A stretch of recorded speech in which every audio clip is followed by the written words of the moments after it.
Bitterroot Valley, Montana, November 1891. The first snow had already taken 2 homesteads that season. Smoke rose weakly from chimneys that could not fight the cold. Inside most cabins, families sat close to failing fires, feeding them pine day and night, yet still watching their breath turn white near the walls. Winter had arrived early, and everyone knew worse was coming. At the eastern edge of the valley, something strange was happening. In a small cabin still under construction, warmth would soon defy everything the valley believed about fire and survival. The man behind it was Thomas Brennan, a 23-year-old rancher's son with no training in building and no reputation for practical sense. The builders of the valley made it clear they thought his idea was foolish. Some said dangerous, others said deadly. They stopped laughing on January 9, 1892, but in November, no one believed he would last the winter. Thomas made his announcement on a cold Saturday in late October, standing inside McCreary's general store with mud still clinging to his boots. He had just purchased 8 tons of river sandstone, twice what any cabin foundation required. When Samuel McCreary asked what in the world he needed all that stone for, Thomas answered calmly that he was building a heat battery. The store went silent. Then someone laughed. Thomas knew that laugh well. He had heard it his whole life. He was the youngest of 5 sons, the quiet one who spent winters reading engineering journals his mother ordered from back east, instead of learning the rough skills every Montana man was expected to master. His father had died the previous spring, leaving Thomas a modest inheritance and a name already stamped with the word dreamer. Jacob Wheeler, the most experienced builder in the valley, sat down his coffee and studied Thomas like a man watching a boy walk toward thin ice. Wheeler had built 17 cabins in the Bitterroot Valley and survived more winters than Thomas had lived years. Thomas explained his plan in simple terms. He would build the fireplace at the very center of the cabin. Around it, he would construct a thick core of stone that would store heat and release it slowly, long after the fire burned out. Wheeler shook his head. Fireplaces go on exterior walls. That is how smoke vents, right? Put it in the center and you will fill your cabin with smoke. All that stone will steal your heat instead of warming you. Thomas unfolded a rough diagram from his coat. He spoke quietly but firmly, explaining angled flue, fixed stone walls, and controlled fire. Wheeler barely looked at the paper. He said the stone would waste space and wood. He said Thomas would freeze before Christmas. Others joined in. Martin Kohler, whose family had built solid cabins for generations, said center fireplaces were for castles, not working men. Someone asked how much wood Thomas expected to burn. Thomas answered honestly, half a quart a week, maybe less. Laughter filled the store. Wheeler burned nearly 3 times that, and his cabin was considered warm by valley standards. Wheeler told Thomas kindly that books did not keep men alive when the January wind came screaming down from Canada. Thomas paid for the stone anyway. He had 8 weeks before the true cold arrived, 8 weeks to prove that something important had been misunderstood for generations. Construction began in early November. Thomas dug his foundation deeper than any builder would have advised. At the center of the cabin, he raised a massive stone core that looked more like a tower than a fireplace. The firebox itself was ordinary in size, but it was wrapped in thick sandstone on every side. More than 4,000 pounds of stone surrounded that fire. Neighbors stopped by often, some curious, some mocking. His own brother Daniel warned him the chimney would never draft. The flue system twisted through the stone instead of running straight upward, forcing heat to travel long paths before escaping. To most men, it looked like a maze designed to fail. By late November, the stone core stood tall, wrapped by log walls. The sleeping loft curled around the upper stone, close enough to feel its warmth. Thomas built his first real fire in early December. Samuel McCreary visited that day. The temperature outside was already below 20. Inside the cabin, the warmth surprised him. The fire was small, yet the stone felt hot to the touch. Thomas explained that the stone had been absorbing heat for hours. That stored warmth would radiate all night.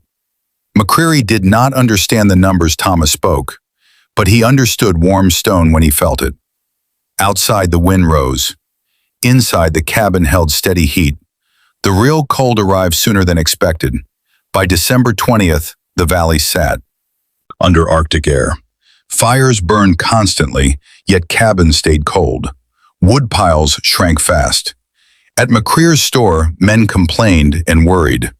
Wheeler predicted Thomas would soon beg for help. What no one knew was that Thomas had barely lit his fire in days. The stone, once heated, was holding warmth with quiet strength.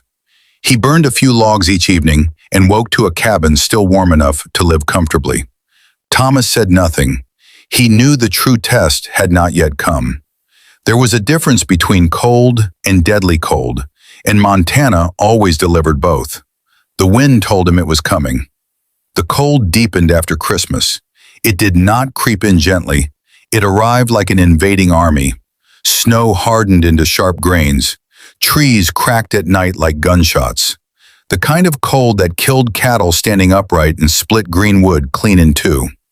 On December 28th, word began to spread through the Bitterroot Valley. Thomas Brennan's cabin was warm. Not just livable, but warm in a way no other cabin was. Men whispered it inside McCreary's store, careful not to sound foolish. Some said Thomas was lying. Others said he must be burning coal or hiding extra firewood. Jacob Wheeler refused to visit. He sent his teenage son instead, carrying a message filled with pride and warning. Father says you are lucky it has been mild so far. He says, the real cold will show you what stone does to a man. Thomas thanked the boy and returned to splitting wood in his shirt sleeves while frost coated the ground.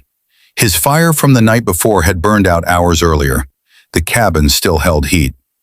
On December 31st, the temperature dropped again. By dawn, it was near zero.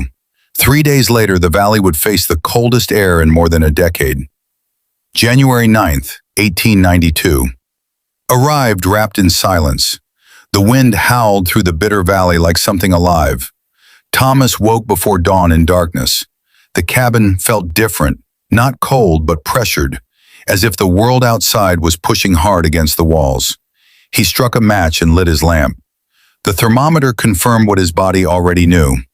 Outside, the temperature had dropped to 32 below zero, the lowest mark anyone could remember. Inside the cabin, it was 64 degrees. Number fire had burned for 8 hours. A mile west, Jacob Wheeler woke twice during the night to feed his fire. Even so, his cabin sat at 28 degrees by morning. Ice had formed inside his water bucket. His breath hung thick in the lamplight. He had burned more than 40 logs in a single day, and his woodshed was already shrinking in a way that frightened him. Across the valley, families slept in coats. Children cried from cold. Men stared at their wood piles and did the math they did not want to face. Thomas built a small fire that morning, 6 logs arranged carefully. Within half an hour, his cabin rose to 73 degrees. The stone core absorbed the heat quietly, steadily, banking it for the long, frozen day ahead. When Thomas walked into McCreary's store later that morning, conversation stopped. Frost clung to men's beards. Faces looked tired, drawn thin by fear and lack of sleep. Thomas looked rested, warm. McCreary asked carefully how his situation was. Comfortable, Thomas said. Someone asked how much wood he had burned overnight. 13 logs, Thomas answered.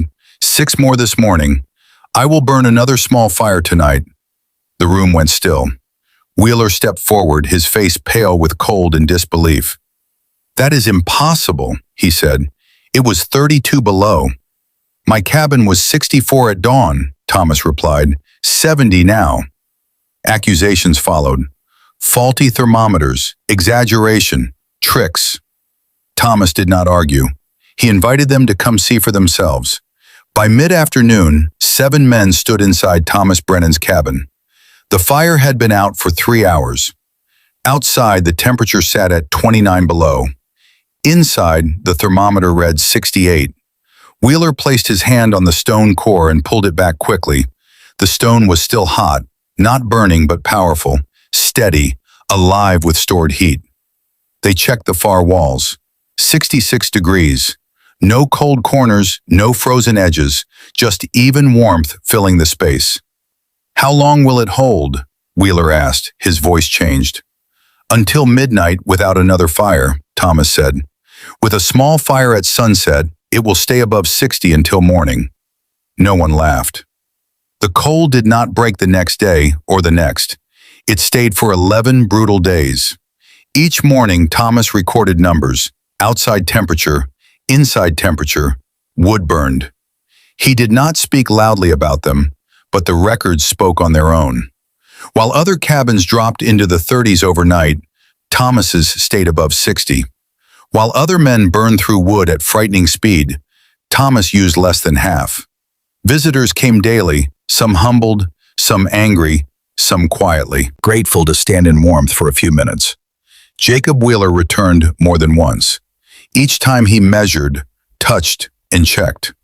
On the 5th visit, he stood in silence for a long time, with his hand resting on the stone. "I was wrong," he said finally, "completely wrong."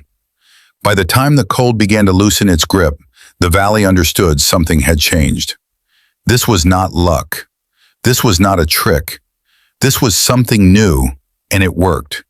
The silly idea had survived the coldest test Montana could offer. Wait, before we move on, what do you think about the story so far? Drop your thoughts in the comments. I'm really curious to know. The cold finally broke on January 19th. When it did, the Bitterroot Valley felt changed, as if the land itself had learned something new. For 11 days, the Arctic air had pressed down on every cabin, testing wood, stone, and belief. And one cabin had answered differently than all the rest. Thomas Brennan's records told the story better than words ever could. The average outside temperature during the cold snap had been 18 below zero. The average temperature inside his cabin at dawn, after 8 to 10 hours without a fire, had been 63 degrees. His wood stayed steady and low, while others burned through piles meant to last until spring. Jacob Wheeler swallowed his pride and came back again, this time not as a skeptic, but as a student. He brought a notebook. He measured the stone, the firebox, the flue paths. He asked questions he had never asked in 40 years of building. "You didn't just pile up stone," Wheeler said quietly. "You controlled it." Thomas nodded. Mass alone is nothing without direction. Word spread beyond the valley. Homesteaders rode in from miles away just to stand in the warmth and feel the stone with their own hands. Some stayed silent, absorbing what they felt. Others asked Thomas to explain it again and again in plain language. Stone held heat. Fire burned cleaner. Heat moved slower and stayed where it was needed. By late January, 3 families had begun modifying their own cabins. They could not rebuild from the foundation up, but they added stone where they could. Thicker walls behind fireboxes, longer flue paths. Even those small changes reduced wood use and softened the harsh swings between burning hot and freezing cold. Martin Kohler brought his son to study the system closely. Together, they measured temperatures across the cabin. The difference between the warmest and coldest spots was only a few degrees. In Wheeler's cabin, the difference was more than 20. "This heat does not rush," Kohler said. "It stays." Wheeler began planning a new cabin for his eldest son, who was to marry in the spring. The design placed a stone core at the center, just like Thomas's. Wheeler asked for the measurements. Thomas gave them freely. "I spent 40 years doing it the hard way," Wheeler said. "No shame in learning the easier way now." By February, variations of Thomas's design were appearing across the valley. Samuel McCreary started stocking sandstone specifically for thermal construction. He ordered copies of foreign papers Thomas had read and made them available to anyone who asked. The laughter that once filled his store was gone, replaced by quiet discussion and careful thought. Then came an unexpected visit. Members of the Salish people who had lived in the valley long before any cabin was raised came to see the stone fire. An elder spoke through his grandson. He said their winter lodges had once used similar ideas.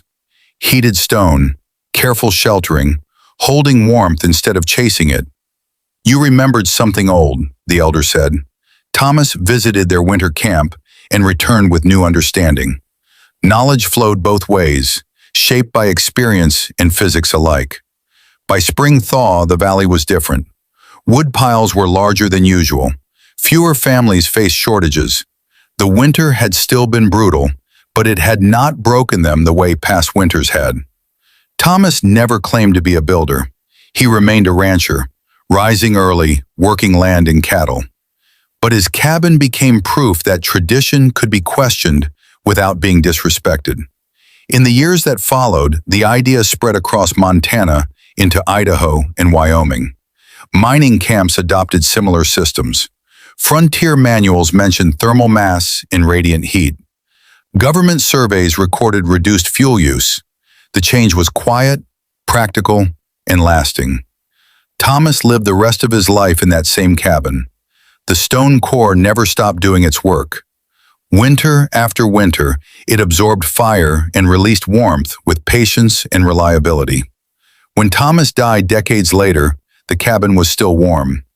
The lesson left behind was not just about heat, it was about humility, about Thomas understood something most men never did, that experience without understanding can quietly become a prison. The men who laughed at him were not ignorant, they were survivors. They had endured brutal winters with methods passed down through generations. Those methods worked, and that was enough for them. But they never stopped to ask why they worked, or whether they could work better. Thomas did. His foolish idea wasn't magic. It wasn't luck. It was physics honored instead of ignored. Stone absorbed heat, shape directed it. Thoughtful design outmatched stubborn habit. The wind still howls down from Canada every winter. The cold still tests every wall, every roof, every foundation it can find. And in the Bitterroot Valley, the stone still stands, remembering what a young rancher's son proved long ago. Sometimes the difference between freezing and warmth isn't strength. It isn't tradition. It isn't pride. Sometimes it's the courage to build what everyone else insists will never stand.